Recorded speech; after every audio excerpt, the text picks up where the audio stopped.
all right. Andy Burns here with Soblue Productions with the Panhandle Open 4, powered by Prodigy. We've got sponsored with Visit Pensacola, Experience Pensacola, and Flight Factory Discs. Big shout out to them.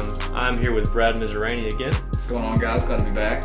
So after round one, you can see here the standings. Hollingsworth with a huge 13 under, just scorching the first round there, all the way down to the bottom. Pretty good field here. Nothing too crazy. There you see Josh from Saraland, Alabama, 968 player. Definitely shot over that rating in round one. Colin Forehand from Chipley, Florida. You saw him round one. 992 player. Definitely had a good round. Cameron Colglazier needs no introduction. You've seen him on Soblue Productions multiple times. 1030 rated player.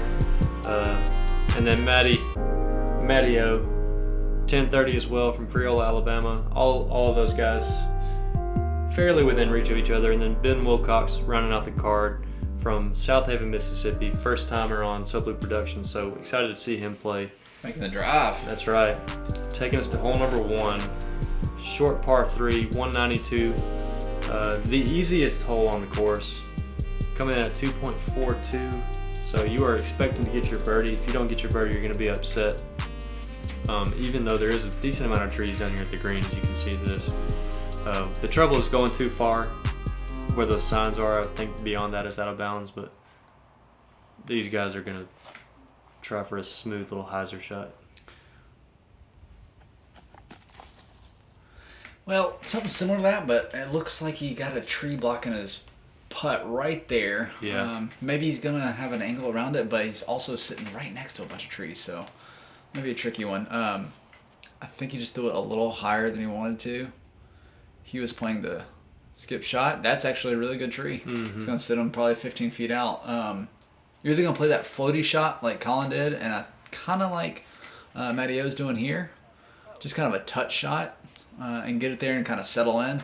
Or Josh, I feel like what he was doing was playing a low early skip shot and just kind of scoot its way there. Either way works. You just got to miss all these trees.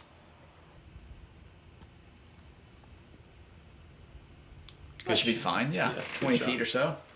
And that was almost like an in-between shot. It had a little floaty, but also a little overstable. Got more skip than he wanted, but he'll be happy with that. Ooh, that one looks like he pulled it a little bit. Yeah, I've got an unfortunate kick too, but he's, as you can see, still putting. So, well, these guys, I mean, this is a 192 feet downhill. That's a great putt to start off the round. That is a great first camera putt, like big time. Anybody that's played on camera knows it's just not the easiest thing to do. That's a good way to step up and do it.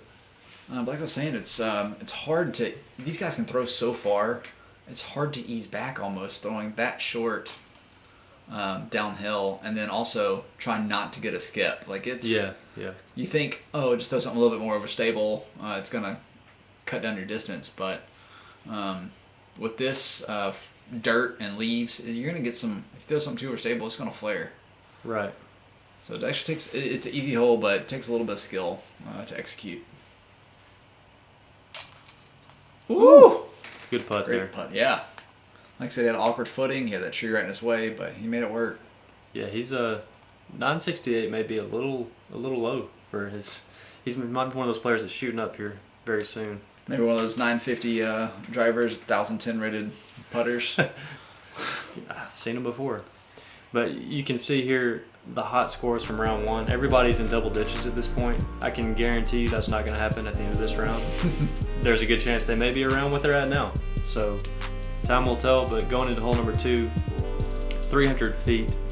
2.92 is the average. The angle here as we're going through these trees, you'll notice is a hard left. I mean, once you get to this group right here, you get to this sandy spot, it's going to go straight left.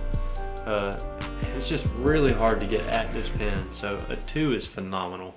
And it averages really close to par, which when you're designing a course, that's your goal. You want, if you're designing a pro level course, you want the pros to average par. I mean, that's what par means, average. So this is a very well designed hole. That was an interesting way to go about it. I saw Josh do. That's to throw it overhand and keep it that low and that accurate the whole way takes a lot of practice. Yeah, and anybody who hasn't seen Hollingsworth play, that's definitely his skill. He works that tomahawk pretty crazy. As Matt just going a little early, that's probably the miss you just don't want, because then you got a tough look. I don't know if that's a good miss either, but Probably not, but you can see the basket. At worst, yeah. Yeah. I mean, he's sitting no more than about 50 feet away. I mean, even if he just gets halfway there, he's in range.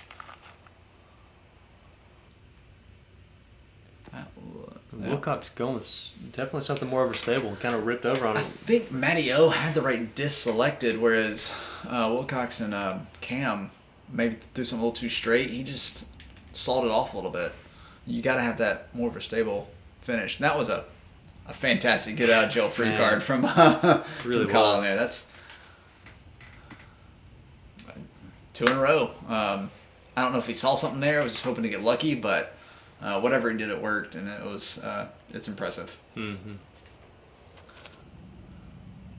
Wow. I Also impressive. I didn't even know he had a look. To draw a medal, that's crazy. But you're also seeing why this averages 292. Yeah. There's no OB, and as long as you don't really get yourself in trouble. Ooh, yeah, a little wiggle there. He's getting set up for something big, isn't he? Oh, I thought he was. But yeah, I mean, all these guys, none of them really had a close look, but they all had 3 or 4 of them had a look at birdie. And someone's going to connect eventually, but easy ups for all of them, easy threes. The whole averaged about 3 for the whole field, and even for a lead card, it's going to average 3. At least I hope. Pending a couple of Yeah, I was about to say. Yeah. Okay, good. I got caught last round, predicting a little too early, but I'm pretty confident that we're good now. Yeah. Robbed him. Robbed. You got me.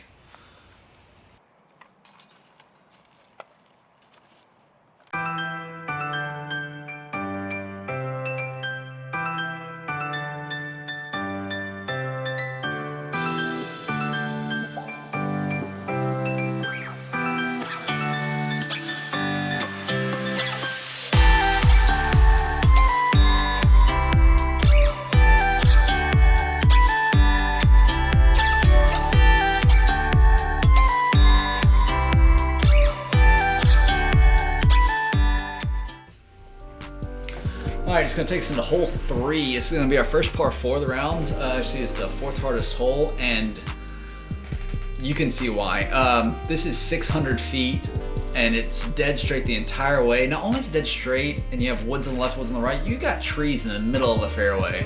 I mean, even if you take the hole and chop it in half, that's 2 300-foot shots you have to throw really accurately in a small gap. So not much OB to worry about. There's OB to the right a little bit. There's a barbed wire fence to the left you can take relief off of, but this is definitely a placement shot. I'm kind of surprised. Josh is going to do whatever he can with the... Was that just a straight forehand? Yeah. Okay. It looked like he was doing a thumber for a second. Yeah, throw it down the middle, 300 feet. Throw it down the middle, 300 feet again, and you got a putt, but... Yeah. Yeah. A lot easier said than done. As you can see, Colin just going off to the right. He was trying to throw a flip up, I think, with a mid-range. Once again, he was trying to stay controlled, but unfortunately just rolled his wrist a little bit, got on top of it. That looks really good out of the hand. Yep. There you go. That's kind of what you want to do right there. That's going to set him up for a backhand to the pin, and if he misses that, now that's going to be great. Yeah. Mm-hmm. Getting some distance on that one. If you land in the middle, you also have the chance of going forehand, because a lot of those trees are to the right of the basket or in line with it, and it's best to go forehand off your second shot. This looks beautiful. Man, that's pretty. Mm-hmm. He shaped that really well. That's kind of what Colin was going for. Like I said, I think he just pulled it a little bit and got on top of it. So we can see what kind of look he has here. Luckily, it's not an extremely long par 4, so hopefully, at worst, he can pitch out and go up and down for his par.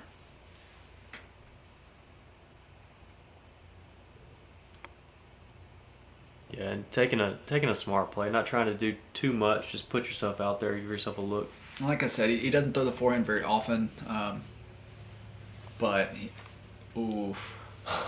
Actually, kind of got away with that one. not bad. He definitely won the birdie putt there, but that looked really casual. He didn't really take time. He just kind of whipped it out there.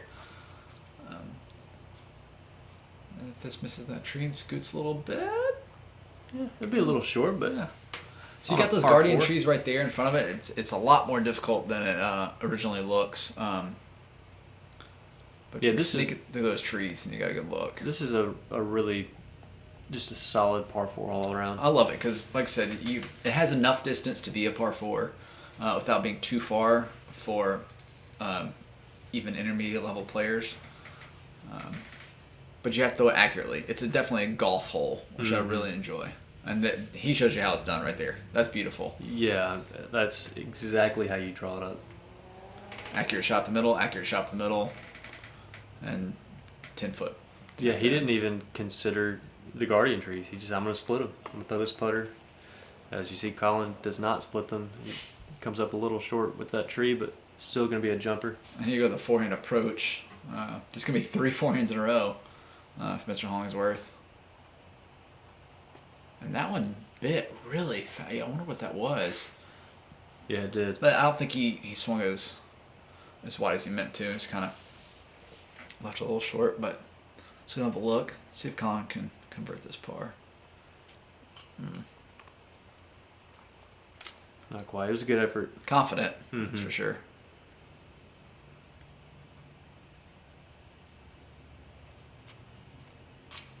Great looking putt. Gosh, that was heart of the chains. God, that's impressive to be able to release it on that much ante, and just and that hard of a putt and be that accurate is very impressive to me. There's so much touch to it. It's crazy. I mean, it's one of a kind. It's old school Paul Oldbury. Yeah, it is. It is, and that was a great putt from Cam too. There you go. 2 birdies from 2 great players. And we're yet to Ben Wilcox tap in birdie. Can't get over how well he played that hole. Yeah, that. Oh no. Wow. Normally 1,200 rated putter. Just a couple of miscues on this hole, and that'll do it. I mean, that's part of the hole, and if you don't focus on every shot, it'll get sometimes when you come in on your approach shot and you know that you should have been closer, it's still in your mind, and you just got to get over it. You got to just on to the next one. It's like being a pitcher in baseball. They say you got to have a short memory. Yeah. Someone hits a home run off of you, you got to just literally forget about it and go on to the next person because it doesn't matter anymore. It's so easy to say. Yeah.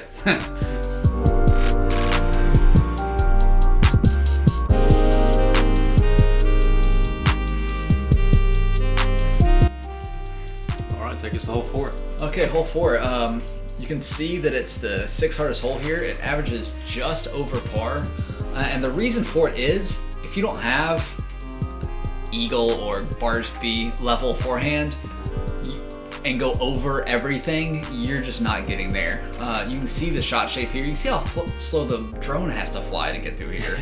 I mean, it is not easy to navigate this. So what most people are going to do, they're going to throw a putter mid-range forehand and just kind of get into jump putt range or approach shot range and just try to get there, par, and get out of here. Very thick woods, you can see.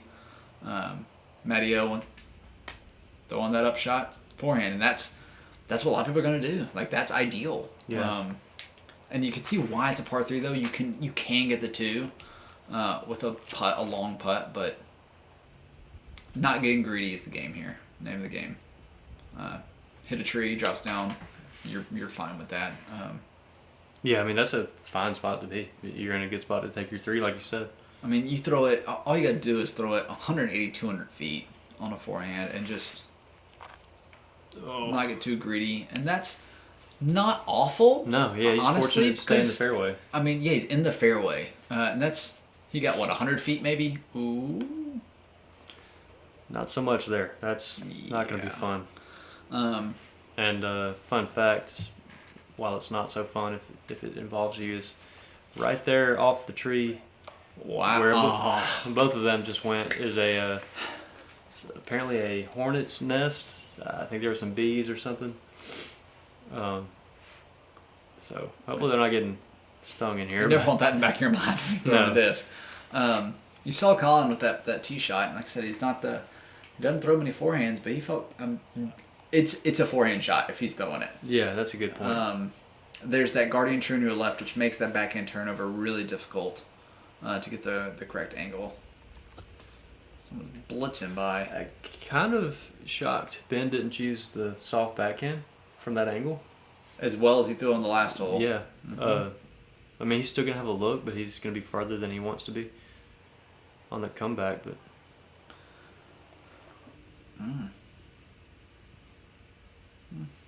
not too bad. Yeah, fortunately, as tough as the first 75% of this hole is, the green does open up unless you go too far past it. So once you can get there, at least in your head, you're like, okay, I got an open putt. And that's the closest drive we have. Yeah. I mean, and you saw how much power he put into a jump putt there. And yeah, that's how hard this hole is to get the birdie. And all these guys are so close right now, there's no point in risking. Wow. Great putt. Yeah, fantastic. There's no point in risking going for the birdie at this point. If this is hole 17, 16, 17, 18, sure, you may see a couple guys go for it. But hole 4, there's 2 strokes separating the entire card. Mm-hmm. Let's try and get our par and get out of here. As you can see, I mean, Colin went for the par. Right. He got a bogey. I mean, right. He was trying to play it safe, and it still bit him. So, there's the danger in a 309-foot hole. That's a well-designed hole. I almost feel like it should be a little bit easier. Like maybe they should bring the basket in a little bit to give people a better chance at birdie, but still, very well-designed hole. You know if we had many birdies here? Yeah. Shout out to our last card mate, Jeremy Harvey, had a deuce here. And Ben Fulford. They were the only 2 birdies here. So only 2 birdies on the open card. Nice. That explains it. I mean, you get 2 out of the whole field. Definitely more than 2 bogeys. I mean, you have 2,030 rated players on this card, and neither one of them got it. Yeah. A huge save from Ben on that comeback putt. That was great putt. Yeah. So anyway, taking us to hole 5. Just a moment. Par 3, as Siri wanted to speak. Par 3, 312 feet, 2.92. Wow. She really inserted herself there, didn't she? Let me finish this one off here. So this is coming right in the middle. The 10th hardest hole, 9th easiest, whatever you want to call it. Average is right at about 3. It's kind of a casual hyzer here. You want to throw it, you're going to see all these guys throw it pretty high and kind of a slow. I thought that all these guys were going to throw it pretty high and a slow stall, but that didn't work out, as you see. Stuck there. I feel like the play is throw it high and kind of let it coast left. Yeah, I think you're right. Especially with these guys, they all have pretty good arms. They can throw putters, mid-ranges, higher up. That was a little bit lower, but that worked fantastic. Yeah, nearly a tap in. If that misses that tree, that's hitting for the him, pole. that's still a tap in. Yeah, you're right. But yeah, I guess middle height as opposed to high. Either way, miss those trees, let it work left. Not something too overstable because it's going to bite a little bit too hard because it's got a long way to go left. People think, oh, it moves left, let me throw something really overstable, but it'll dig. And Josh says, I make my own rules, I do what I want, and I'm going to throw it in the circle however I want. Yeah. And here's the kind of play I was talking about. As long as it misses those trees, this should be really nice. Okay, it just came in a little early. Didn't have the power on it, but yeah, as long as he's got some. That was definitely the angle you could tell. But I'm thinking something like, M3s, M2s, the Discraft buzzes, Makos, whatever the case may be. It's a good shot for here. It's Colin just a little left there. He really needed that after the last hole too, but yeah, I remember him being. Oh, same for Ben. A little confused how it was short. He may have gotten a slight kiss off that tree early. But maybe, because it looked good out of his hand, so I don't know what happened, but either way, he still had to look at it just a little left. Man. That's Josh. Yeah, he's going to want that one back, but still had that awkward little stance. 3 guys in a row. Close, but no cigar. There we go. No cigar city.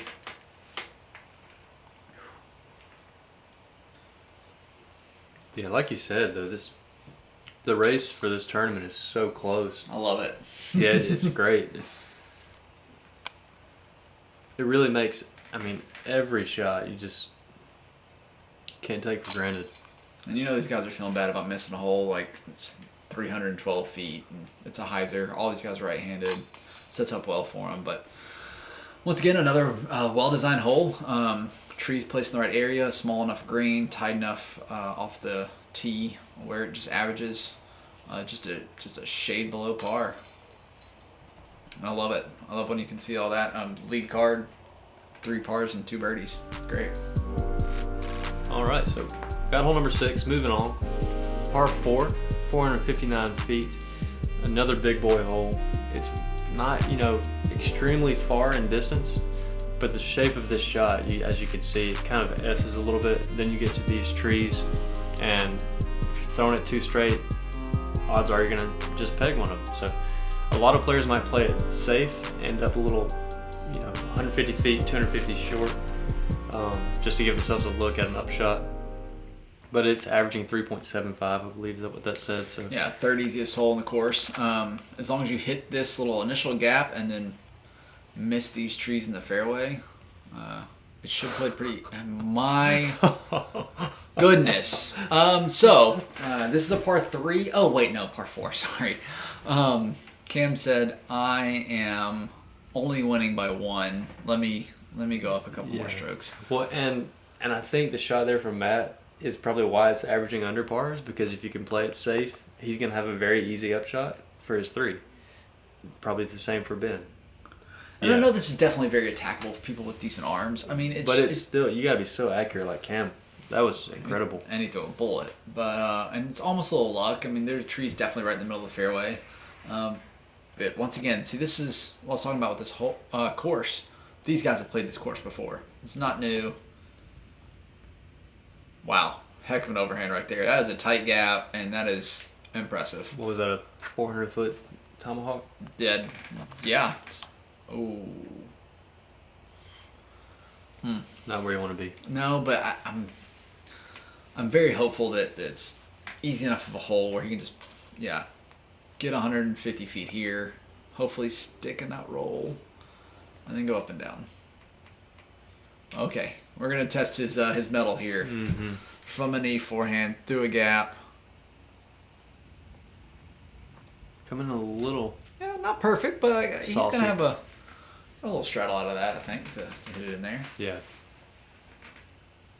And here you go. Here's to everyone else. I mean, Colin had a subpar drive, but actually everyone else, he barely threw the putter right there. Mm-hmm. I mean, that's kind of how you play it. It's another well-designed hole. And this is more definitely of a Cam, Matteo. They are definitely top-level pros, and they can get this one. This is a really good lower-end pro and am par 4. It sets up great for that. You have to throw an accurate shot twice and make a putt. Yeah.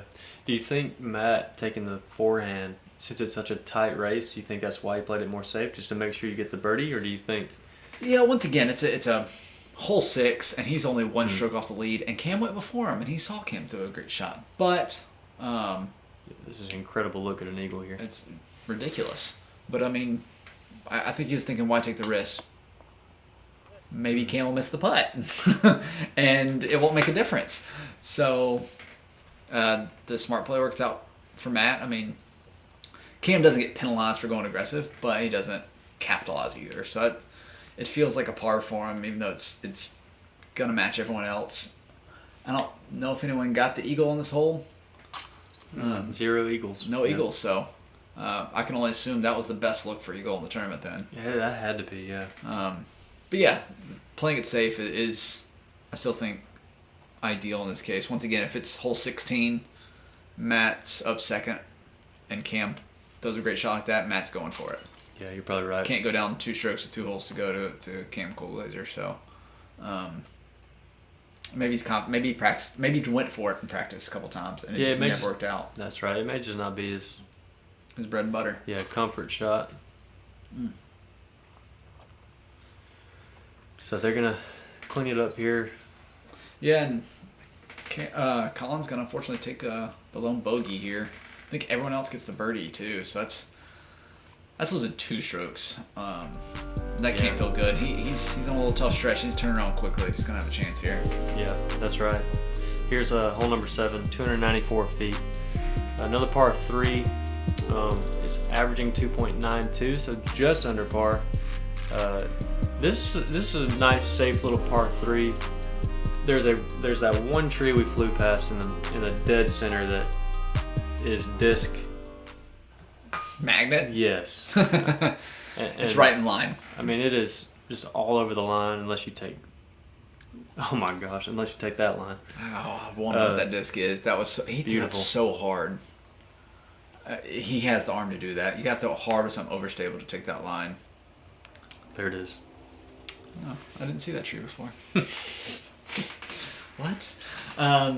Yeah, that's one of those trees where it's like a lot of us. I know I talked to a bunch of people I play with, lots of us AMs. They're like, yeah, when there's a tree 250 feet down, I'll aim for the tree, and I can never hit it. Yeah. So I hope to just miss a little bit left, a little bit right. That's such an AM phrase. That's what we do. I mean, but we're all there. Hopefully that's not what Matty was doing, and he actually hit it. That was gutsy.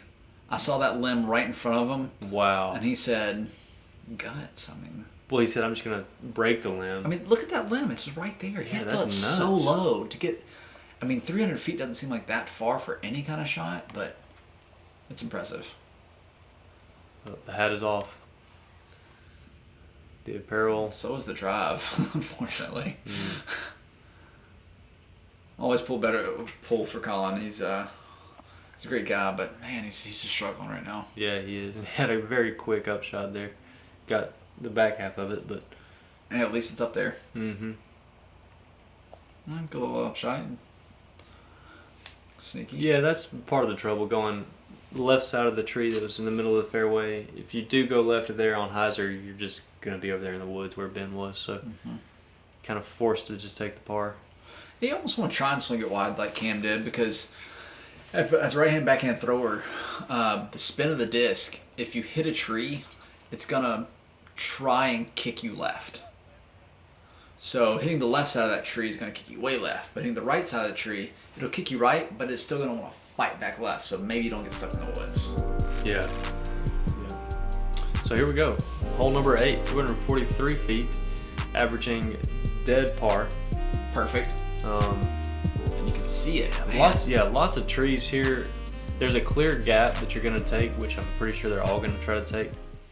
But it is tiny, like very tiny. Yeah, I'm squinting. I can't see it. Where that is the one gap. I mean, if you don't hit that gap, you're not getting to the basket, which is, in my opinion, a really good thing to have every now and then. It's just short hole, make people go somewhere. So, what was this? Some phrase that someone coined a few years ago. I remember hearing a thousand rated separator. Hitting those small gaps on those short holes. I remember hearing that about I forgot what hole it was at Yarva Disc Golf Course. But it was a really short hole, 220 feet, and it's if you're a 1,000 rated player, you should hit that gap and you should birdie it. Yeah, and a slight mistake there, just like you see, is going to kick you into a really bad position. Matty's the highest rated player here at 1,030, and he missed it. It's just barely. That's smooth. Not saying you can't hit it if you're not 1,000 rated, but if you're 1,000 rated, you should hit it. That's what makes you good, is hitting these small gaps, having that touch, and then also putting, obviously. Mm-hmm. Man, these guys are making it look way they really easy. Are. When you stand on that tee box, it is intimidating. I'm not saying I'm glad that Matty-O threw a bad shot. I'm just glad that y'all got to see that it can happen. Right. I mean, this is where numbers happen. I mean, those guys, other 4 guys made it look way too easy. Almost rung it up there. Taking a bogey here, it's just, that hurts. Mm-hmm. Down 2 to Cam already. Now he's going to be down 4. in a blink of an eye.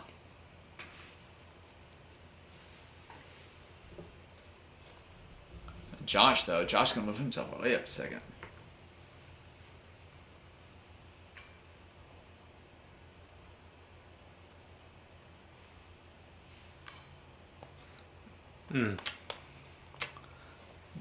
Still going to be in second, but he shouldn't miss that. I thought he was going to be one stroke off the lead. Yeah. Man, that's unfortunate. Just he's pulled made it. some really good putts, and then he's missed. That's 2 so far that I thought was easily going to make. And you're talking about he makes those 2 putts. You know, he's tied for the lead. For a lot of players, there's that inside the circle distance that in your head just is not comfortable. And I think both of the putts that he's kind of been a little off on were that same range. And that's just got to be it. Just getting in your head. I mean, and people don't feel comfortable in those 20-25s. Just to prove how hard that one is, the only other birdie in the open field was on some other car. So those 3 birdies on this one card more birdie was only one other wow. one. So, but anyway, that takes us to hole 9. Final hole of this 9, 306 feet, 2.92. This requires a very accurate tee shot, pretty much straight up the gut.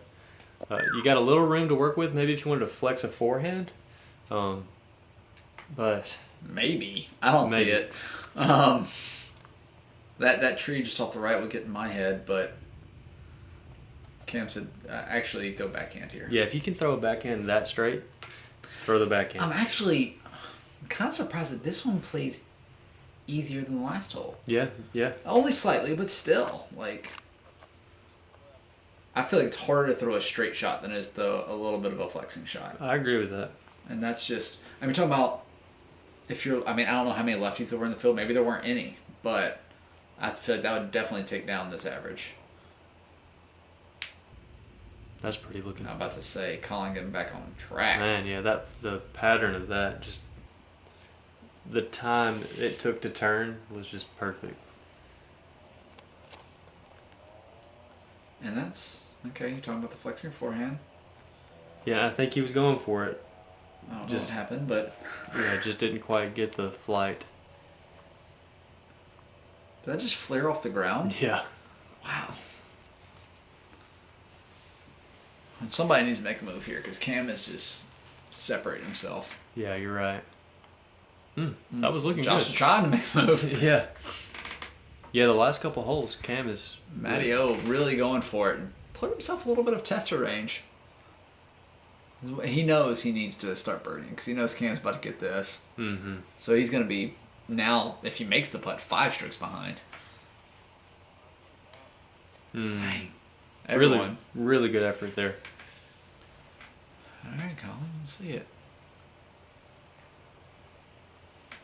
Really taking his time here. I think at this point, Colin knows he's positioning. Right. I mean, he wants to make a push for the lead, but he's going to be 5 strokes back of Cam going with 9 holes to go. And once again, Cam is pretty much world class. I mean... Great comeback. Yeah, good save there. And so you got Matteo, Colin Forehand, sitting 5 strokes back of the lead. I'm assuming Cam makes this putt, which I think he's inside 15 feet. Yeah, he can nearly drop it in, I'm pretty sure. Ben is going to be